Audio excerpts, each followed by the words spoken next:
I'd opened the app just to see what kind of nonsense it would spit out next. One time, I swear it added a random stranger to my contacts list and then started sending them selfies. Another time, it sent a picture of my bedroom to my ex-girlfriend, even though I unadded her months ago. It was always just a little creepy, but yet I couldn't bring myself to delete it. That night, I was laying in bed, phone in my hand, browsing through the random stories that my friends had shared. I was starting to feel tired, so I shut my eyes for a moment, but before I knew it, I was sucked into the app again. I opened my camera, thinking maybe I should just take a picture of myself and send it to one of my actual friends, just to feel a little less alone. But as I held my phone to my face, something felt off. The screen flickered, and for a split second, I swore I saw a figure in the mirror behind me. I shivered, quickly snapping to the photo and sending it to myself. As I waited for the app to load, I tried to shake it off the eerie feeling that had settled me over. But then, as the photo finally appeared on my screen, I gasped. In the picture, I wasn't alone. Standing behind me, in the exact spot where I had seen the figure in the mirror, was a girl. Or, at least that's what she looked like at first. As I stared at the photo, her features began to shift and warp, her once beautiful face twisting into something nightmarish. Her mouth stretched into a wide, hungry grin, and her eyes glowed with an unnatural shade of green. I feel like a cold sweat break out of my back as I realized that this was no ordinary glitch. This was something else entirely, something unknowable. Panic rising in my throat, I tried to tap on the photo to close it, but my fingers seemed to freeze in place. The more I struggled, the more the image on the screen began to change, as if it were alive. The girl in the photo leaned forward, her face inches from my own, and whispered something in a language I'd never heard before. A chill ran down my spine, and I felt the weight settled heavily on my chest. I couldn't breathe, couldn't move. I was trapped, helpless, as the girl in the photo continued to taunt me, her voice echoing through my head like a nightmare symphony. Time seemed to slow down, and I could feel myself fading away, slipping into nothingness. As the last threads of consciousness unraveled, I caught a glimpse of something else in the corner of my eye. Another figure, standing just beyond the edge of my own field of vision. It was indistinct, shapeless, but somehow familiar. Like it had been there all along, just waiting for the right moment to reveal itself. The figure began to solidify, becoming more distinct with each passing second. It was a man, tall and thin, with skin as pale as the moonlight streaming through my window. His eyes were sunken deep into his skull, and his mouth was twisted into a bitter smile. He looked like the Wraith, a creature from my nightmares come to life. As he stepped closer, I felt a wave of cold wash over me, as if the air had been sucked from the room. He reached out a skeletal hand and touched my cheek, and for a moment, I felt weightless, as if I was floating. His touch sent a shiver down my spine, and I felt myself growing weaker. "You're mine now," he whispered, his voice like a rustling of ancient leaves. "You belong to us, and you shall never be free." As these words washed over me, I felt a strange calm descend upon me. I welcomed the darkness, embraced like an old friend. The girl in the photo retreated, fading back into the shadows from which she had emerged. The room spun, and I felt myself drifting further and further away. My last thought was of the man standing there before me, with his icy fingers still pressed against my skin. He looked like a figure from my nightmares, but somehow, in this moment, he felt like home. He was the only constant in this strange, shifting world. As I slipped into oblivion, I knew I would never be free from his grasp. My vision faded to black, and I felt my body go limp. For a moment, there was nothing. No pain, no fear, no sense of self. I was just a speck of dust floating aimlessly through the endless void. And then, like a flower blooming in the darkness, I felt a warmth spread through me. It was a familiar sensation, one that I had known for as long as I could remember. It was awakening. My eyes flooded open, and for a moment, I wasn't sure where I was. The room was dimly lit, and I could feel the softness of the bed beneath me. As I took in my surroundings, I remember the horror I had faced on the computer screen, the figure in the mirror, and the wraith-like man who had claimed me as his own. Shuddering, I sat up, my heart racing.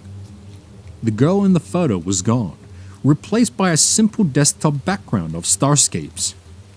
I glanced around, half expecting to see the man's icy fingers reach for me from the shadows. But the room was empty. The only evidence of what happened was the lingering chill in the air and the weight that seemed to press down on my chest.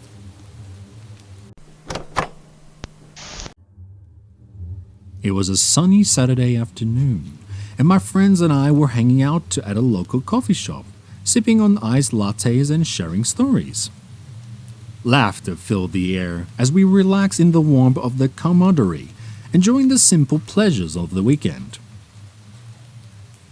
Little did we know that our seemingly ordinary afternoon would unravel into a perplexing journey through the enigmatic corridors of the digital realm.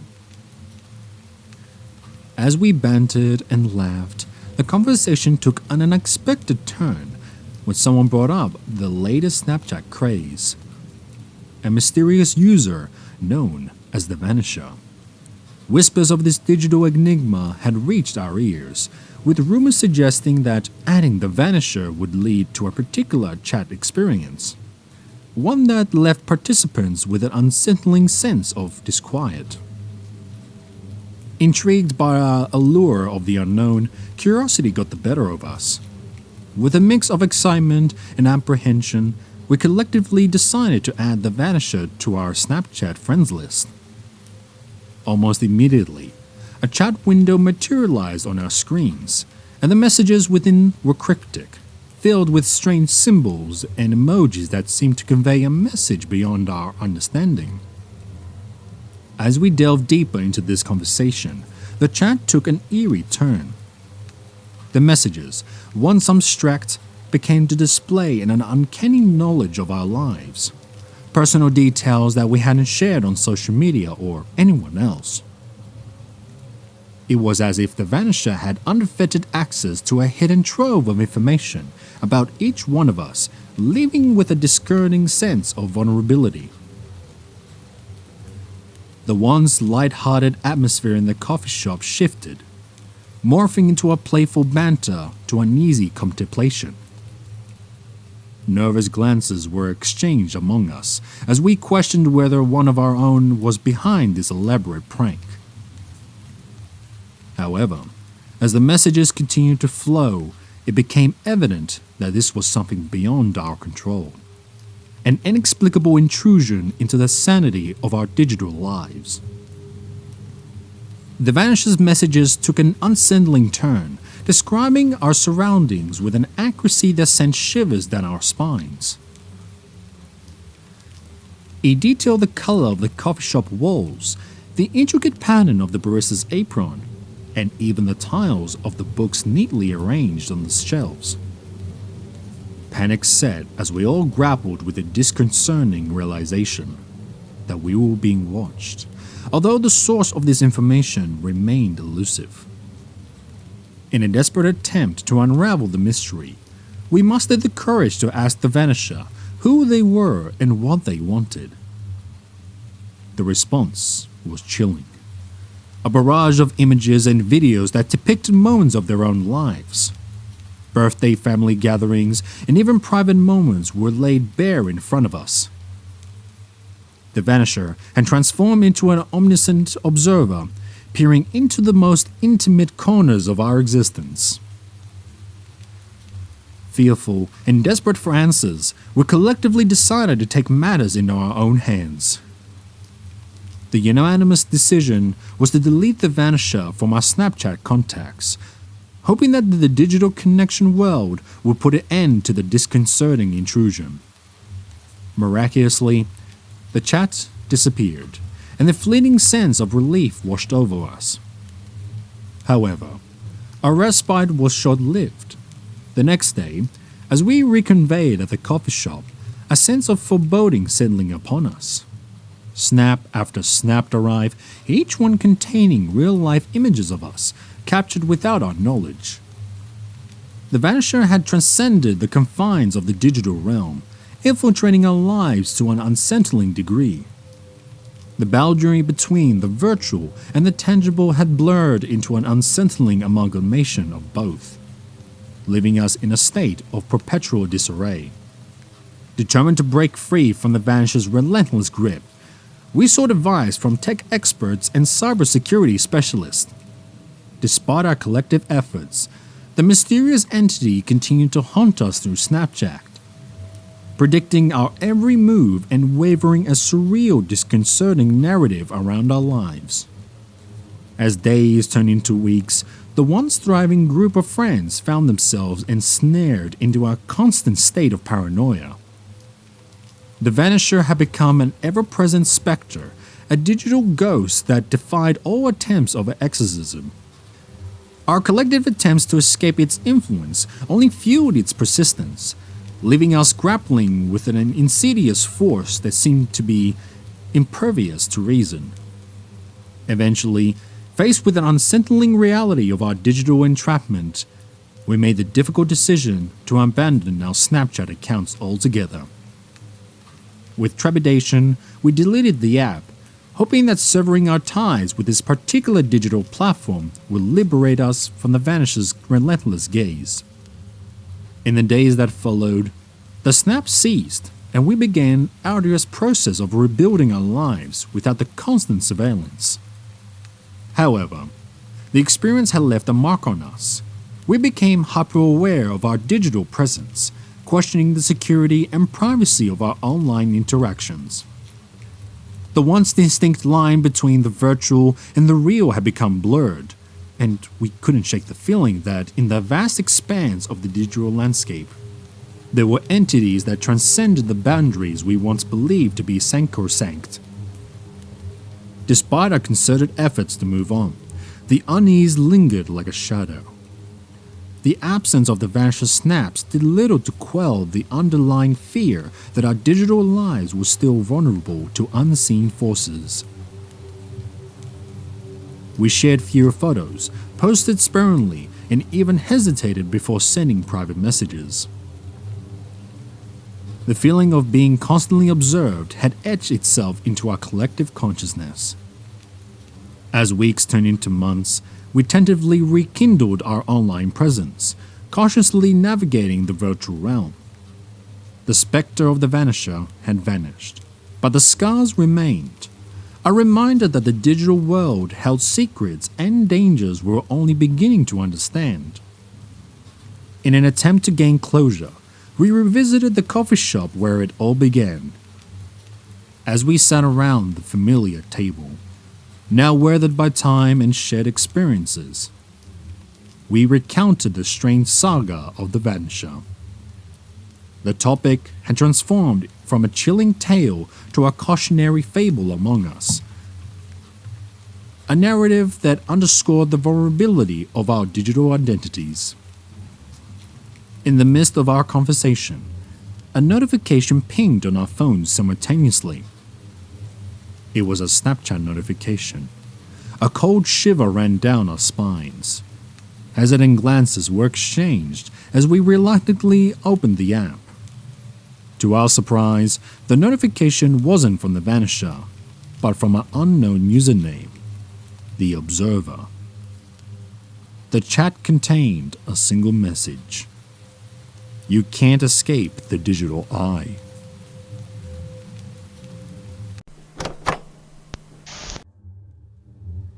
It was just another normal Friday night, and I was sitting in my room, minding my own business, when I decided to check my Snapchat. I had just finished watching a horror movie with my friends, so I was in the mood for something creepy. So I scrolled through my friends list, and I noticed that my crush, Emily, was online. I sent her a quick message, asking her if she wanted to add me on a secret Snapchat group that me and some of my other friends had created. To my surprise, she agreed almost immediately. I added her to the group, and within minutes, the other girls in the group started to send her snaps of themselves doing silly dances and making faces. It was all harmless fun, until I received a strange snap from one of the other girls in the group. It was a photo of an old abandoned house in the middle of the woods, with a message that simply read, "Come to this house at midnight tonight, if you dare." I was instantly freaked out, but I didn't want to show it. I quickly snapped back a reply, telling her that it was a joke, and we're all having fun. But as minutes ticked by, I couldn't shake the feeling that something wasn't right. The house of the photo looked eerily familiar, and I couldn't help but wonder if I was the same house that my friends and I had explored when we were younger. At exactly midnight, my phone started vibrating like crazy. I had received a bunch of snaps from other girls in the group, all of them showing up at the house. They were laughing and taking selfies, not realizing that they were being watched. I couldn't help but feel a chill run down my spine as I snapped back a reply, telling them to be careful. As the night wore on, the snaps got creepier. Emily sent a photo of a bloodstain on the floor, while another girl snapped a picture of what looked like a broken window. I tried to convince them to leave, but they were having too much fun. Finally, I got a snap from Emily that made my blood run cold. It was a picture of her surrounded by candles, wearing a long black dress. Her eyes were empty and her mouth was twisted with a grin. The caption simply read, "Join us." I was terrified, but I couldn't bring myself to ignore her. I snapped back a reply, telling her that I was coming, but to be careful. I grabbed my keys and hurriedly drove to the old house, my heart racing the entire way. When I arrived, I saw Emily and the others standing in the yard, their faces illuminated by the flickering candlelight. They beckoned me forward, and I couldn't help but feel drawn to them. As I stepped closer, I noticed that the house seemed to be changing before my eyes. The broken window had been fixed, and the bloodstain was gone. The overgrown lawn was trimmed, and the candles lined the walkway leading to the front door. I hesitated for a moment, but Emily took my hand and led me inside. The inside of the house was just immaculate as the outside. Every room was perfectly clean and decorated with elaborate candelabras with fresh flowers. It was almost as if someone had been living here all along. Emily guided me down a long, winding hallway, the sound of our footsteps echoing eerily over the walls. At the end of the hall, she stopped and turned to face me. "Welcome," she whispered, her voice barely audible over the pounding of my heart. "You're finally here." Before I could respond, she reached out and touched my cheek, her fingers cold and trembling. "I have been waiting for you." Her touch sent a shiver down my spine, and I felt as if I were about to lose control of my own body. "What do you want from me?" I managed to choke out. "What's going on?" Emily smiled sadly and shook her head. "You don't understand, Tim," she said softly. "You never did. This was always meant to be." And with that, she leaned in closer, her lips pressing against mine. As her tongue slipped past my lips, I felt myself to lose consciousness, falling deeper and deeper into the darkness. When I come to, I found myself lying on the cold, hard ground. My head ached and my mouth tasted foul. I struggled to sit up, wincing as pain shot through my body. As my vision cleared, I saw Emily and the others standing over me, their faces twisted into cruel smiles. "Welcome back," Emily crooned. "We were beginning to wonder if you ever wake up." I scattered to my feet, instinctively backing away from them. "What do you want from me?" I cried. "Why are you doing this?" Emily laughed, a cold, mocking sound.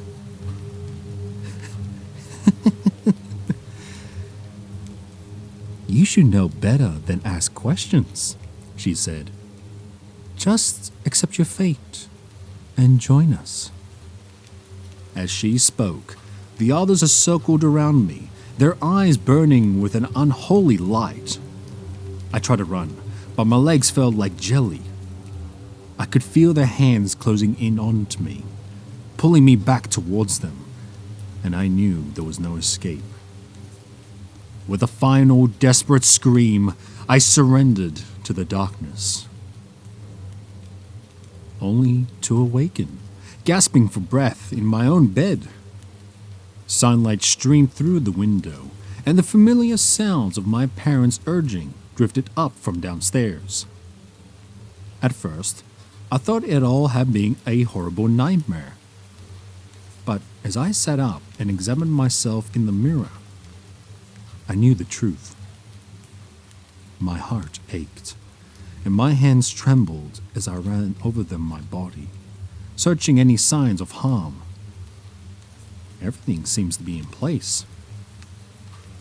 But Emily's words haunted me. They echoed in my mind, refusing to be silenced.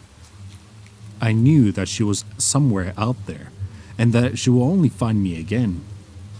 And when she did, I wouldn't be able to escape her grasp a second time. The only thing I could do now was to try to forget about the old house and the strange events that had taken place there. To prevent that it was all just a bad dream.